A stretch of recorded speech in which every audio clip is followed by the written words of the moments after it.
Okay, well today the keykeeper and I are going to do something a little more constructive. No hat. He doesn't have his hat. He's in real trouble, folks. Anyway, we're going to show you how to do something a little more constructive today than running over old beat-up computer cases. We're going to change oil today. Show you how to save a little bit of money and make sure that the job is done right. Oh, this junk I gotta move so the keykeeper can get in here. Okay, now the very first step in changing your own oil is to drive your vehicle a little bit before you actually do so.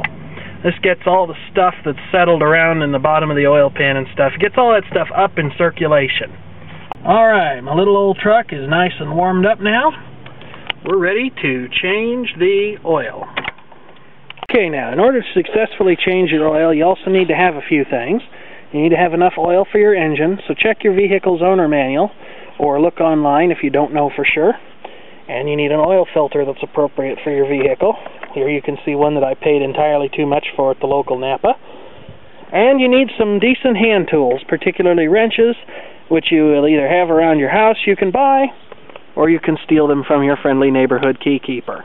You also need a place to put your used motor oil and a proper place to take your oil when you're done changing it. You definitely must not throw your oil in the trash or down a storm drain or something like that. You need to take it to be properly recycled. Once you have your collection pan, put it in place underneath your vehicle's oil pan plug, which is this round bolt that you see right there. The oil filter is hanging right above it. Be careful when you remove these. You'll need a wrench or a socket, although I definitely recommend a wrench, and you can undo the filter by hand. Shouldn't be any more than slightly tight. Okay, my apologies in advance for the awkward camera work. Once you have your pan plug loose, and you just want to loosen it, it should turn out the rest of the way by hand, and you can just do that with your fingers. Now when you do turn it out, and it comes out, get your hand away from there, because if you did this like you're supposed to, the oil is going to be warm, to say the least. And it could give you an unpleasant surprise. If you're lucky, and you're quick, you'll be able to grab the pan plug before it falls into the oil. Now, used motor oil is a known carcinogen, so you shouldn't do like I just did and get it all over your hand. If you do get it all over your hand, wash up quickly. The end of many pan plugs are magnetized, so look on the end and see if there's any metal filings or something. In an older, very high mileage engine, or an engine that's got an internal problem, there might be, but this is a relatively new motor with only 50,000 original miles on it, and so there's nothing on the end there. Okay, now it's time to get the oil filter down and replace it. And to do that, you'll grasp that with the open palm of your hand.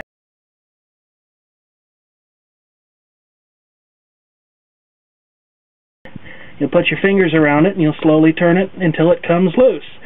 Shouldn't be too tight. Now beware, when you do loosen it, hot oil is going to dribble down the sides, so you should expect that and don't let it take you by surprise. And the oil filter is off after an almost Herculean effort.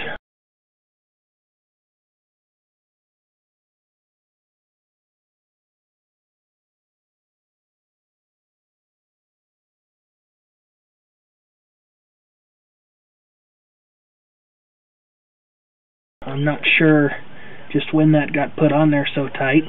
I did have the dealership do it once. I don't know that I'm going to do that again because that's the first time I've been unable to get it off there by hand. What a pain. But, got my new filter right here. I'll put that up in place.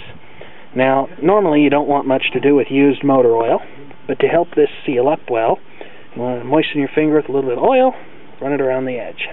Okay, I got the new oil filter on there at long last. And you want to be careful, because if you can't see it real well, you might get it on there cross-threaded or something, and you really want to watch out for that, because if you cross-thread your oil filter, it's going to leak. Now it's time to put the pan plug in. Don't want to cross-thread that either. Now before you finish the step of putting your pan plug in for good, go ahead and clean it off.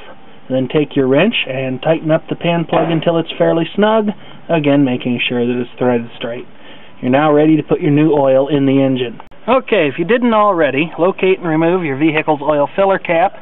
Now, for some vehicles you can just pour the oil in there, but for ones like this, you'll end up pouring it on the manifold and it'll smell bad for weeks and weeks and weeks while you drive around. So in that case, if your vehicle's like that, get a funnel, make sure that it's good and clean and not as cracked as this one is, although it'll do. Get your bottle of oil and start to fill. Pour carefully. And once you've added all the oil that you need, plus the little bit for the filter, give it some time to settle down into the pan. See if you've got any unexpected leaks underneath. Try to ignore the spots that you spilled oil on. And yes, that big one is one that I missed the oil input. Move your pan of used oil and the filter out of the way. Once you're confident that you don't have any leaks or anything, start your engine and just allow it to idle for a couple of moments. The oil light should go off and the oil pressure should come up if you got everything done right. So shut the engine off and clean everything up. A couple minutes after you shut off the engine, check your oil and make sure it's at the appropriate level. If it isn't, add some as necessary. For your own records, make a note of the mileage, the vehicle, and the date that you did the oil change. And then store it somewhere in the vehicle where you won't lose it. You're done, especially if you had to futz with the oil filter as much as the keykeeper and I sure did. Tell us a little bit about that. At least it wasn't my truck. Probably half the truck wouldn't come apart on that thing. Congratulate yourself on a job well done.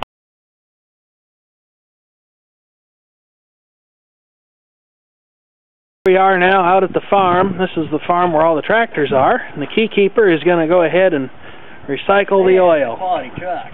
Well, it's a big truck. Still says Ford on it, though. By popular request, the keykeeper is going to start the John Deere 420 for you all, too. Starts right out.